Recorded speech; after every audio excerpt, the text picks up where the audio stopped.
Bonjour, ici Daniel Dargy, président de l'UPQ, l'Union des professionnels du Québec. Aujourd'hui, nous désirons vous parler du thème de droits et libertés de tous les professionnels du Québec à travailler dans la dignité.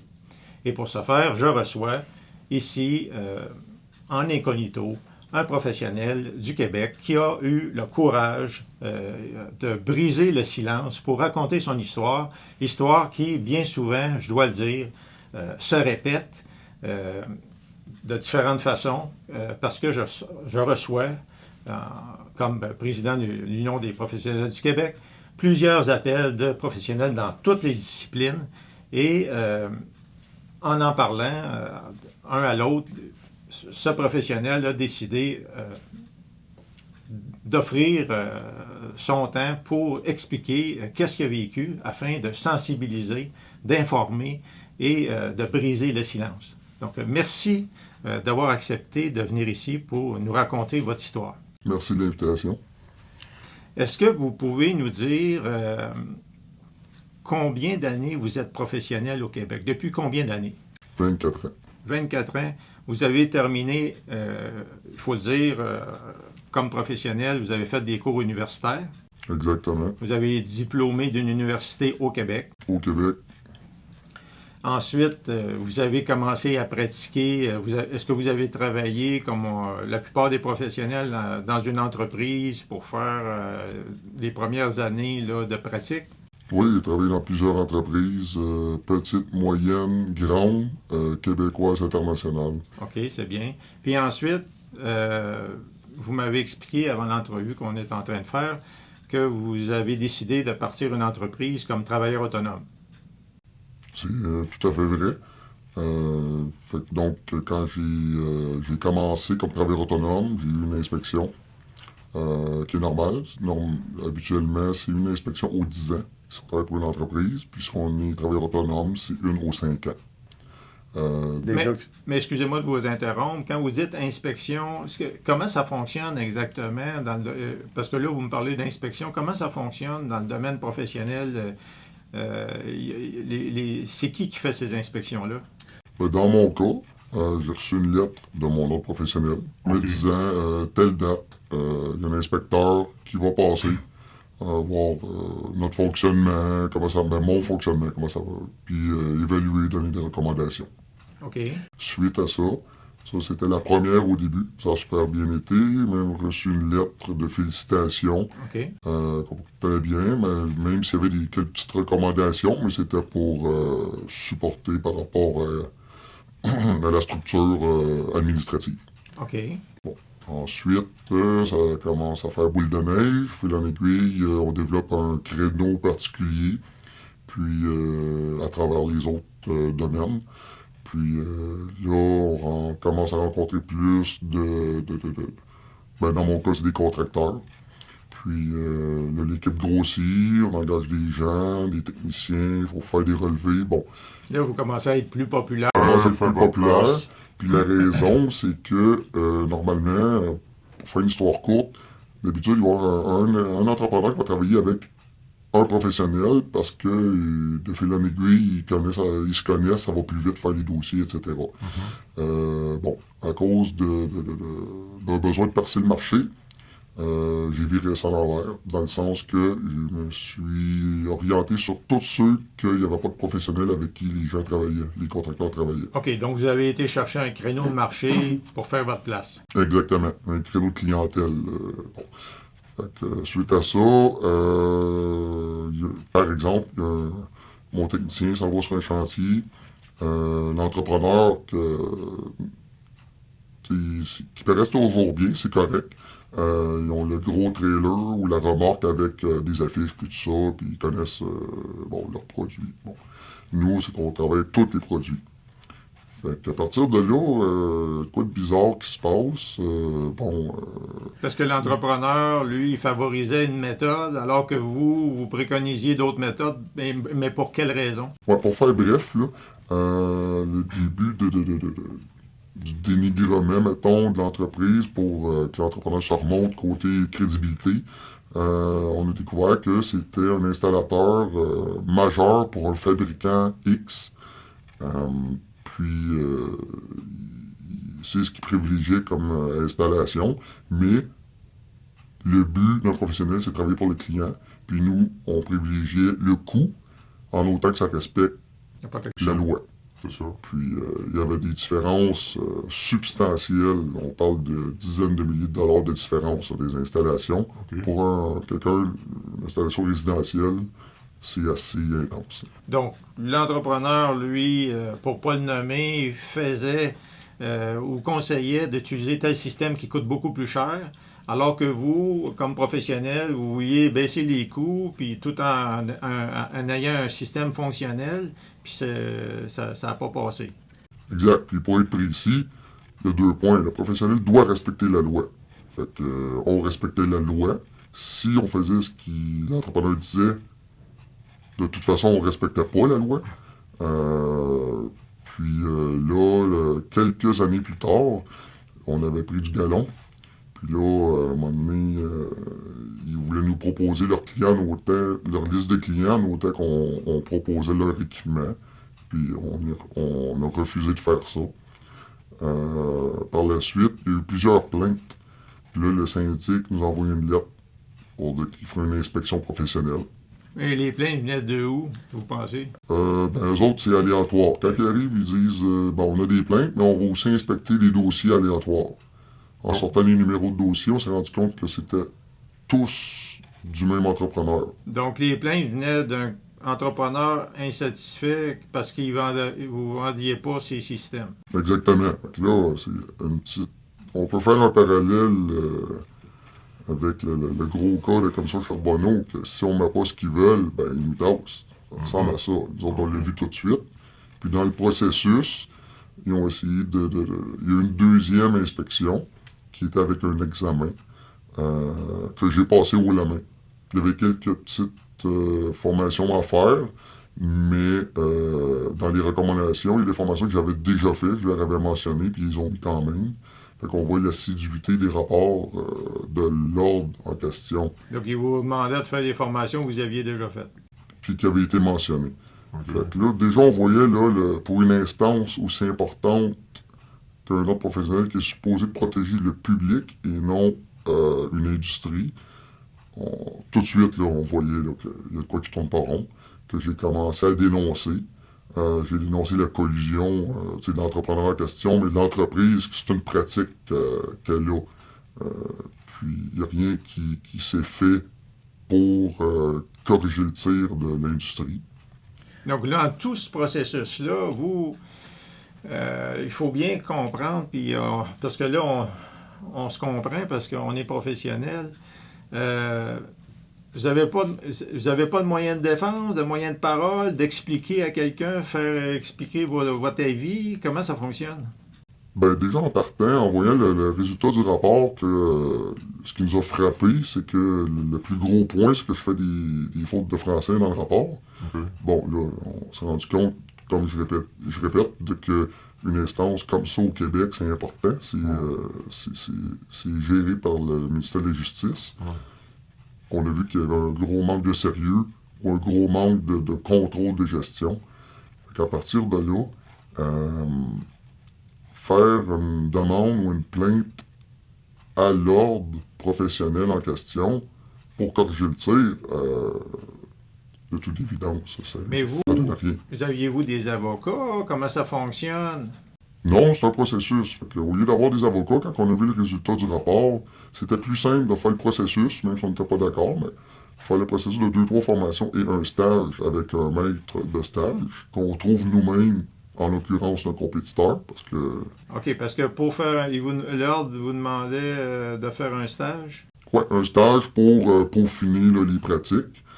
Puis le maître de stage, quand il a vu les rapports que je faisais, il m'a mentionné que mes rapports étaient mieux que les siens. OK. Mais j'essaie de comprendre, là, vous avez une plainte que vous pensez, d'après vous, qui, à cause de... Il y a des systèmes que vous conseillez qui étaient moins chers que d'autres. Là, après, on dirait qu'il vous recommande de faire des formations parce que vous aviez fait un examen, vous aviez réussi haut la main, mais là, c'était pas suffisant. Je comprends pas pourquoi les formations et les stages si l'examen était bon. Ben, moi non plus, je comprends pas. On peut juste interpréter, mais c'est clair que de fil en aiguille, euh, C'est-tu parce que... il voulait pas me voir là. Je dérangeais parce que.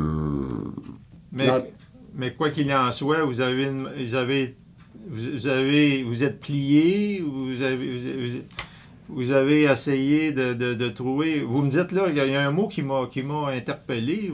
Vous avez cherché un stage chez des compétiteurs. Oui, parce qu'ils veulent qu'on ait un maître de stage. Donc j'en ai trouvé 3. Les 2 premiers ont été refusés. Le troisième, ils l'ont accepté parce qu'il y avait une notoriété. Donc c'était plus difficile probablement de le refuser, là. Fait que je voulais en faire le stage, ça s'étirait, j'avais pas de nouvelles, mais ça avait été accepté par écrit. Je trouve des projets, parce que nous autres, le téléphone sonne, là, l'équipe grossit. J'avais quelqu'un qui s'occupait du département qui n'avait pas le droit de travailler. Donc tout roulait de ce bord-là. Euh, ayant trouvé le projet, finalement, j'ai eu un premier échec qu'on m'a mentionné par rapport à mes correctifs que je devais faire. Mais en fait, c'est pas un échec. Tout était fait comme formation. Le stage, c'est mon maître de stage qui tirait la sauce. Puis de fil en aiguille, on s'est douté fortement qu'il volait nos clients. Donc là, vous étiez supposé, vous avez été obligé ou enfin, vous n'avez pas eu le choix de trouver, parce que vous êtes travailleur autonome, un stage chez un compétiteur. Mais finalement, le compétiteur, à ce que vous me dites, il volait vos clients puis il étirait ça. Mais pendant tout ce processus-là, étiez-vous empêché de travailler? Ben, je pouvais faire. Comment j'ai organisé la chose, c'est que j'ai incorporé l'entreprise. L'ordre m'avait suggéré fortement de ne pas incorporer. OK. Mais là, soit qu'on ferme les portes ou on grossit. Ouais. Puis là, j'ai fait de l'administration, commencé à faire du développement d'entreprise. Là, la nouvelle tactique a été pour... là, on a vu que c'est moi qui étais ciblé et non le domaine. Parce que là, on a voulu faire des inspections sur l'éthique. On me disait que mes dossiers n'étaient pas bons. Sauf que mes dossiers, je les faisais pas. C'était quelqu'un à l'interne qui les faisait, un autre professionnel. Moi, je faisais plus les dossiers. Mais là, expliquez-moi, pendant tout le processus où on vous demande de faire des formations, aller faire des stages, vous me disiez qu'il y avait un thème, là, on appelle ça limité ou quoi? Oui, exactement. Ça, dans le domaine ciblé qu'il fallait que je fasse les correctifs, pendant ce temps-là, j'étais limité. Donc limité, ça veut dire que vous ne pouvez pas exercer dans un domaine spécial de la pratique. Exactement. Donc c'est un peu comme si vous seriez menuisier puis vous n'avez pas le droit de bâtir de maison, vous pouvez faire des tables et des chaises. C'est ça, exactement. C'est ça. Donc vous avez fait un cours de construction, vous pouvez construire en principe plusieurs choses, mais du jour au lendemain, il vous empêche de faire une activité précise. C'est ça. Ou encore un plombier qui, on l'empêche de faire du commercial, industriel, il peut juste faire du résidentiel. Exactement. Donc vous étiez limité. Donc ça, j'imagine que pendant tout ce processus-là, combien ça a duré de temps, faire un stage, puis faire des formations, là, vous étiez limité. J'ai l'impression qu'il y a moins de revenus. Ah, ça, c'est flagrant. Moins de revenus, mais bon, deux choses. Sont qu'on ferme le dossier du stage. C'est que, de fil en aiguille, un échec, qui n'était pas un échec parce que j'attends après le maître de stage, après 1 an. Deuxième année, un autre échec, avec disant qu'on va vous laisser une chance, mais c'est pas un échec, parce que j'entends encore après mon maître de stage. La troisième année, on me propose de faire soit un examen dirigé, ou de compléter mon stage, sinon ils vont me radier ou me limiter à vie. OK. Mais tout ça est à cause du maître de stage que eux ont approuvé, que là j'ai dénoncé que ça se faisait pas, puis qu'il n'y a rien qui s'est passé pour corriger la chose de leur bord. Mais là, si on revient au début, là, tout ça, là, avez-vous eu des plaintes de clients? On a eu les plus grosses plaintes que j'ai eues. c'est en fonction des inspections du syndic qui ont ciblé plusieurs dossiers dans ma banque de données, parce que quand ils arrivent pour une inspection, ils ont accès à toutes les données, les ordinateurs, tous les dossiers. Ouais. Puis le syndic adjoint lui-même a déposé des plaintes. Non, mais ma question, c'est que est-ce qu'il y a un client pour lequel vous avez servi que lui, le client, s'est plaint de vous? Oui, il y en a. Oui, il y en a eu. Puis, À cause de quoi? Qu'est-ce que vous avez fait? ben, il y en a un qu'un client ne voulait pas payer. Ah, OK, ouais. Puis là, j'ai mis de la pression pour qu'il paye en disant qu'on ne donnera pas les documents finaux. Fait qu'ils ont fait une plainte à l'ordre. Puis quand ils ont vérifié, ils ont vu, OK, c'est juste ça, ils ont fermé le dossier. Bon. Bon, ça arrivait quelques fois. Mais quand c'était des plaintes techniques, ça venait toujours de la même source, en haut, qui était soit l'entrepreneur ou soit l'entreprise, là, la grosse entreprise en arrière. Donc, l'entrepreneur que vous parliez au début qui voulait favoriser ces systèmes. Exactement. Donc, c'est ça les plaintes qu'il y avait. C'est ça. C'est ça qui a fait débouler tout ça, puis qui vous a rendu à pu être capable de travailler dans votre spécialité, Exactement. dans un domaine limité, dans une particularité de votre... Mais là, vous, une question en passant, vous êtes marié? Hein? Oui. Vous avez des enfants? Oui. Puis qu'est-ce qu'ils disent de ça, votre femme et vos enfants? Ben, lors d'un souper, on parle des fois, tu sais, de toutes sortes de choses, qu'est-ce qu'ils veulent faire dans la vie. Puis, ma petite, écoute, Quel âge qu'elle a? elle avait 5 ans quand elle a dit ça. Aujourd'hui, elle a 6 ans. Puis, elle dit, ah, moi, tout m'intéresse, j'aime tout, mais je ferai jamais ce que papa fait. Donc, elle, là, c'est sûr que vous êtes... vous vivez ça, vous comptez tout ça chez vous, dans la famille. Il voit bien, là, toutes les... parce que là, j'ai l'impression qu'il y a toute phase émotionnelle qui passe à travers de ça. Là. Si on raconte ça aujourd'hui, là, ça fait... c'est un ton un peu plus posé. Mais quand vous vivez ça, ça doit pas être facile. Là. Ben, c'est pas facile. Pour vous donner une idée, j'ai un collègue qui s'est rendu au corps de mon processus puis qui s'est suicidé. Donc, J'ai un collègue qui s'est suicidé. oui, j'ai connaissance qu'il y en a 4 qui ont passé. C'est tout le même processus, c'est toute la même chose, c'est la même, entre guillemets, le pattern qui revient. C'est des courriels à répétition. Là-dedans, il n'y a pas d'instance qui vient vous en aide, du gouvernement, ou qui vient vous secourir, ou vous écouter, ou... Ben, il y a l'Office des professions qui disent c'est pas de leur ressort parce qu'ils sont juste là pour s'assurer que les autres professionnels font leur job. OK. On ne peut pas donner de plainte là dans ce cas-ci. Mais ben, les avocats, ça coûte cher. L'avocat, ça coûte cher. J'ai communiqué avec la ministre de la Justice à l'époque. On me répond que, par écrit, qu'elle est seulement comme conseillère au gouvernement. Écoutez, Parce que tout ça, c'est documenté. Ça. Oh, Tout ce que vous racontez là, c'est pas des histoires jetées dans les airs. C'est pas parce que vous avez un sac sur la tête là, que vous dites n'importe quel... Non, c'est du temps plein depuis 8 ans. C'est documenté de A à Z. Parce que ça monopolise beaucoup de votre temps. Là. Beaucoup du temps, ça coûte des sous. En plus, qu'il y a des sous qui ne rentrent pas non plus. On a eu de l'information par la loi de l'accès à l'information, des enregistrements. Bon, vous voyez qu'on est... c'est pas une petite cause, là, même si un sac sur la tête. Je suis assez... moi, j'ai pas de mots à rajouter à ça. Je sais pas qu'est-ce que vous pensez au public. Qu'est-ce que vous pensez de tout ça? Est-ce que c'est vraiment de la protection du public? Non, du tout. Puis en même temps, pourquoi je fais ça? Moi, c'est juste pour essayer d'améliorer le système. On est quand même dans le G7, les 7 plus grands pays. Si c'est comme ça ici, écoutez, on a un problème sur la planète. Okay. La grippe, puis on est supposé d'être un modèle. Puis il y a une garde rapprochée qui protège une industrie ou des industries. Il y a quelque chose qui tourne pas rond, mais au moins, on a trouvé un moyen d'en parler. J'espère que ça va être écouté. Est-ce que... ouais, c'est toute une histoire. Je sais pas... est-ce que vous avez d'autres choses à rajouter? Non, juste à penser, vous mettre dans la peau, puis essayer d'imaginer tout ça. Ça arrive à des divorces. Écoutez, imaginez tout ce qui peut arriver comme conséquence. Que votre collègue qui s'est suicidé, c'est pas. Exact.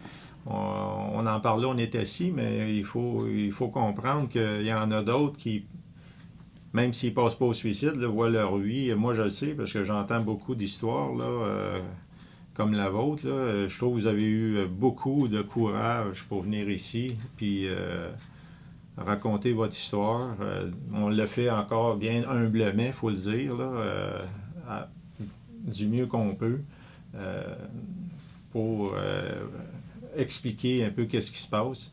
Et ici, à l'Union des professionnels du Québec, ben, je suis sûr que vous serez d'accord avec moi, là, on invite tous les autres professionnels, quelle que soit la discipline que ce soit, à s'exprimer, à venir ici, à conter leur histoire ou encore, on va les aider. On a des gens, on le fait le mieux qu'on peut parce qu'on est limité aussi dans nos ressources.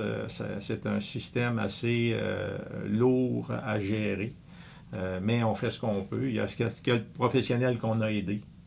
Et si on peut diffuser le plus d'informations pour informer les gens et faire avancer les choses d'une façon positive, non pas pour accuser ou détruire, mais plutôt pour y aller d'une façon positive, constructive, tout en respectant les droits et libertés de tous les professionnels du Québec à travailler dans le public, bien, je pense qu'on va avoir bien réussi notre tâche. Donc, je vous invite à nous contacter et merci encore Merci aussi. de votre participation et du courage que vous avez eu de venir ici.